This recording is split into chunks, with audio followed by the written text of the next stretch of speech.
राजपत्रित वर्ग 2 यांचे ग्रेड पे 4,800 रुपये करण्याच्या मागणीसाठी तहसीलदार व नायब तहसीलदार संघटनेकडून आज अहमदनगर जिल्हाधिकारी कार्यालय येथे धरणे आंदोलन करण्यात आलं।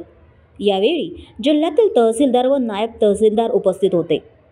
यावेळी त्यांनी दिलेल्या निवेदनात म्हटलं आहे की महाराष्ट्र राज्य तहसीलदार व न्याय तहसीलदार संघटनेने नायब तहसीलदार राजपत्रित वर्ग 2 यांचे ग्रेड पे 4,800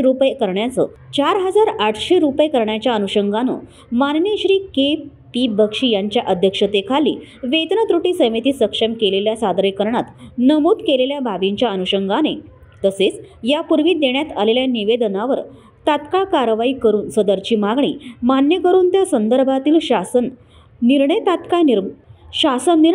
तात्काळ निर्गमित करावे।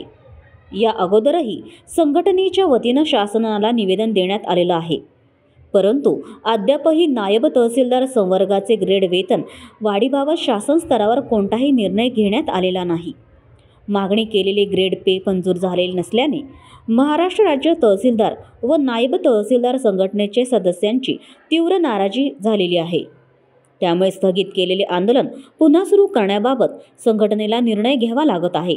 तरी आपणास पुन्हा विनंती करण्यात येते की नायब तहसीलदार संवर्गाची ग्रेड वेतन वाढीबाबत कारवाई तात्काळ पूर्ण करून त्याची अंमलबजावणी संदर्भातील आदेश निर्गमित करण्यात यावे ही विनंती। की आमच्या या मागण्यांबाबत शासनाने सन्मानजनक तोडगा काढून 4,800 हा ग्रेड पे नायब तहसीलदार संवर्गाला तातडीने लागू आणि केवळ फक्त लढाई पैशाची नसून ही लढाई सन्मानाची आहे। इतर विभागांच्या अधिकाऱ्यांप्रमाणे जो सन्मान जो आहे तो सुद्धा आम्हाला देण्यात यावा आणि आमचा समावेश तात्काळ करण्यात यावा।